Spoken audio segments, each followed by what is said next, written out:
Welcome everyone to another episode of This Week in AI.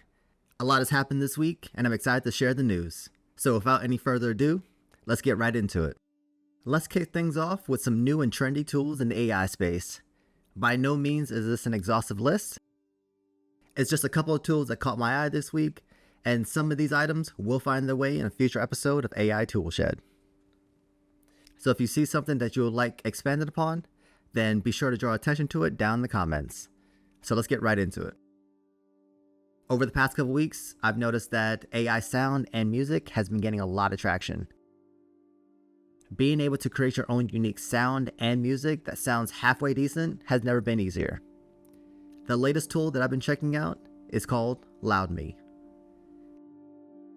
See, LoudMe is an AI-powered music generator that allows you to create royalty-free music tracks using text prompts. Now, royalty-free being the key takeaway here. So basically, you can create your own tracks and you get to use them freely without the risk of copyright. Now, this is huge for content creators looking to get away from licensed tracks, and by creating their own music, they're able to add their own style and flavor to their videos. Now, as of this writing, there is a free tier, and it does exist.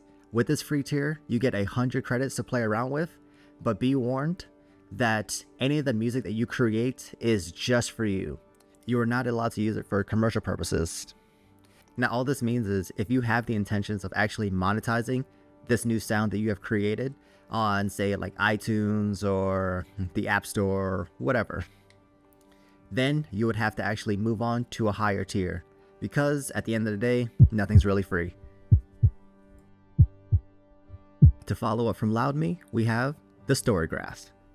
Because with good music, the natural progression would be to play your masterpiece while reading. Now, this tool isn't going to make you suddenly an expert in reading overnight. But what it does do, it tracks and recommends books based on your preferences. So, like other AI platforms, it gets to know you, and then once it does that, it has a better idea of what to recommend to you. So you can think of this whole thing as kind of like a game. You have your library of titles, and you're working your way through each book, crossing off each book as you complete them. This way works for me, and hopefully it works for you as well. Now, one more tool to finish off.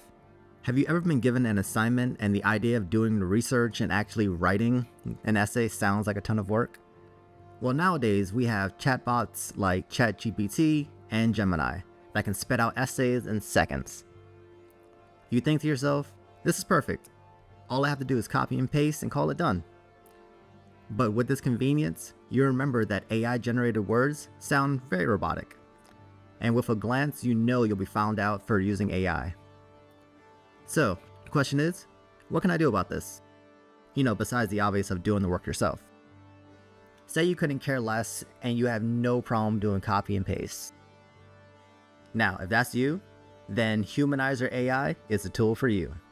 This tool generates content for you, but is designed to add a human element to the generated works to make you believe that a human actually wrote it. By no means is this an easy button, for you still have to do something on your end. You're putting some data in some text prompts and then the AI takes over. So you can't just click generate and call it good. Remember, AI is a tool meant to enhance your abilities and your workflows. It is not a replacement. All right.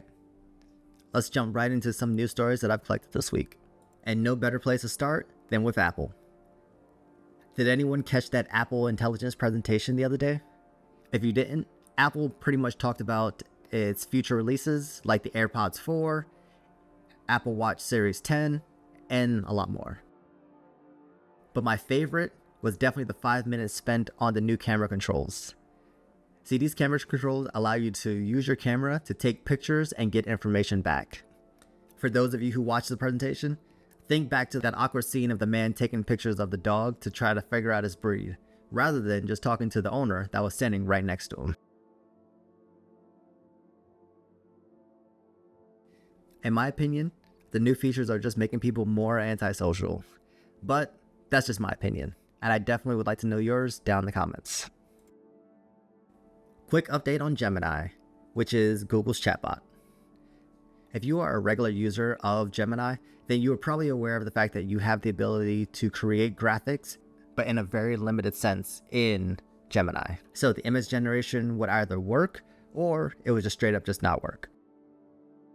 That has finally changed with the integration of Imagen 3. So now you can create images without needing to jump to different platforms like Midjourney or Leonardo. I've tested this out myself and it works pretty well. The images created are nice, but the prompt engineering still needs a little bit of work, for it really can't handle the more complex prompts like other tools that are currently on the market. But I doubt that's going to be the case very long since it's Google. And as always, I'll keep everyone here updated on the latest progress. For this next story, I'm not exactly sure how to start this segment, but I'm just going to jump right in. I have a bit of sad news for you. As many of you already know, the legend James Earl Jones has passed on September 9th. Let us remember the joy he has brought to us with his many roles over his 75 years. Now, why am I bringing up James Earl Jones, the voice of Mufasa and Darth Vader? Well, that Star Wars piece is where our story begins. See, Mr. Jones has a very iconic voice, and Lucasfilms has used AI to clone his voice for upcoming Star Wars content. Now, this brings up an ethical concern. Should you be able to use the voice of the deceased?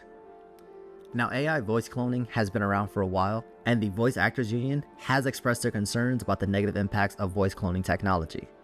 Out of all the advances in AI, voice cloning poses the biggest concern for companies that can take an actor's voice and use it for whatever purposes that they see fit, without properly compensating the actor. Losing a great talent is unfortunate, but the question is, should this tech be used?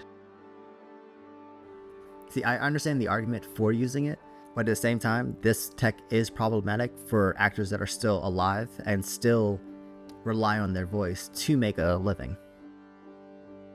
Let me know your thoughts on this issue down below. Let's switch gears a bit and talk about AI's effect on the current job market. But before I start, have you heard of Salesforce? Now, chances are you probably have if you've ever been on LinkedIn or Monster. Well, for those of you who don't know, Salesforce is a customer service relationship management platform. They basically help businesses manage their interactions with customers and their clients.